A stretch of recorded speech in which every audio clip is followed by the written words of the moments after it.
I want to tap into some of the habits and the things that you guys do to develop your leadership specifically, to grow your leadership skills, to grow in your mentoring, to grow in how you lead others, how you lead a team, how you lead an organization. What are some of the things that you have done over the years in your leadership journey to help you grow in your leadership skills? Steve, we're looking to you first. Well, I think it's, just taking Bill Johnson's quote, my goal is not to build a big church, but to build big people, which just is a nuclear spiritual bomb into leadership focus. Yeah. And so I think that, but also I think it's tied to increasing our own talents. Because you got, in Matthew 25, you got the 5, the 2, and the 1, and, it's, the Lord with me had to break off a lot of false humility, a lot of fear of pride, fear of greatness, because you can't create big leaders ultimately unless you're big on the inside, unless you're growing yourself. Yeah.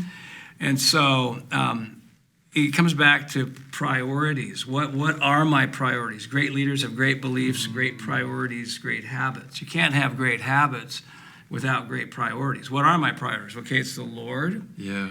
And certainly, family and relationships, but then leadership is building people. Mm-hmm. So determining that, okay, that is going to be what I'm going to do, then you start making room for it. You create habits in meetings, how you lead meetings, how you do one-on-one meetings, how you do corporate meetings.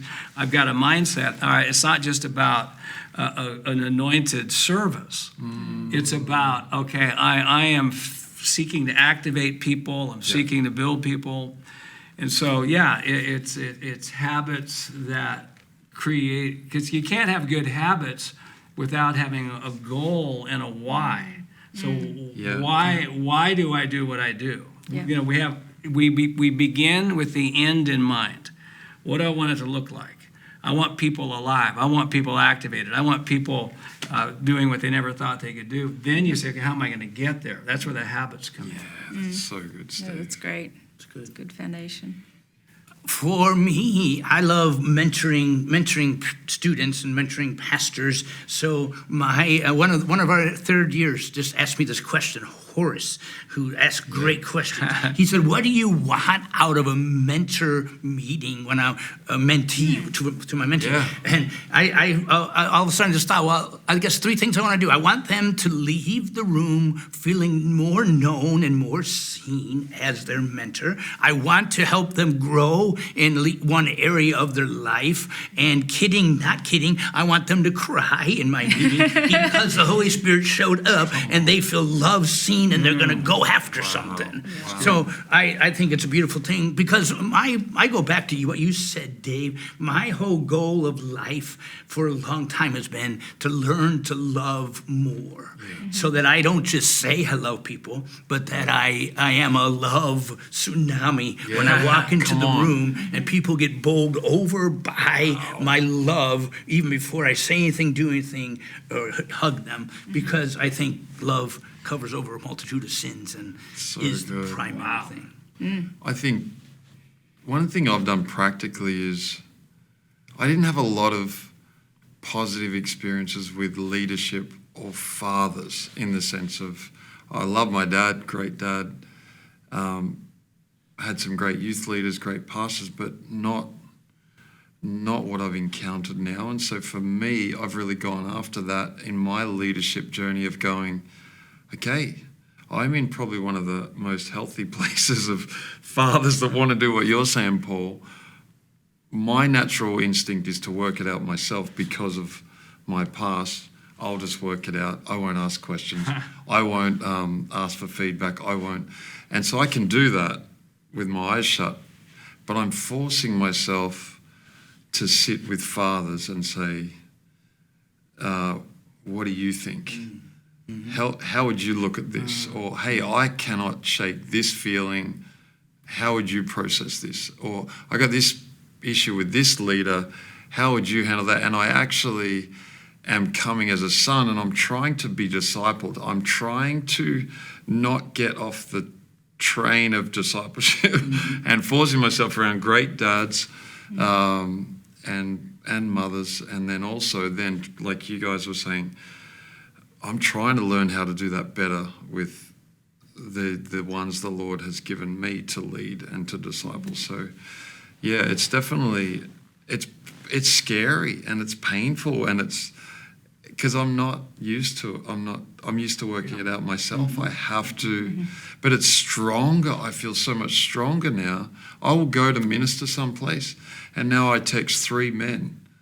I text Steve, Mark Brooks, Fred Bruner, and I'm like, guys, I'm about to go to Canada.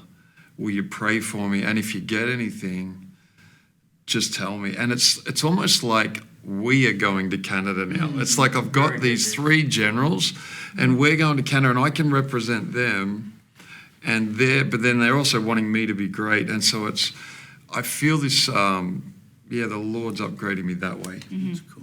Yeah. You mentioned asking questions and asking for feedback. Yes. And I think that's been the biggest key for me, is asking good questions for me to grow, but then for me to grow others. Yeah, you're brilliant. In both ways. It's like, if I need to grow, I need to ask good questions of the leaders around me, whether it's practical questions about how to lead teams, whether it's for feedback, asking for feedback. How you're experiencing me? What weakness do you think I should grow in? Or what's an area that you want me to grow in? And sometimes that's hard to hear as well. That feedback is hard to hear, but it's how I can grow. And I can also evaluate whether I agree or disagree fully with what someone says, but getting other voices in my life to help me grow is important. But then asking questions, if I'm leading someone, I want to ask them good questions, because when you ask someone a question and they come up with an answer, they own the answer, and they're more likely to step into the solution when they come up with the answer themselves than if I just tell them the solution to something. That's right. So trying to work out how to ask good questions so that people can think for themselves and ask Holy Spirit themselves and come up with a solution has been the best way that I found leading people, for sure.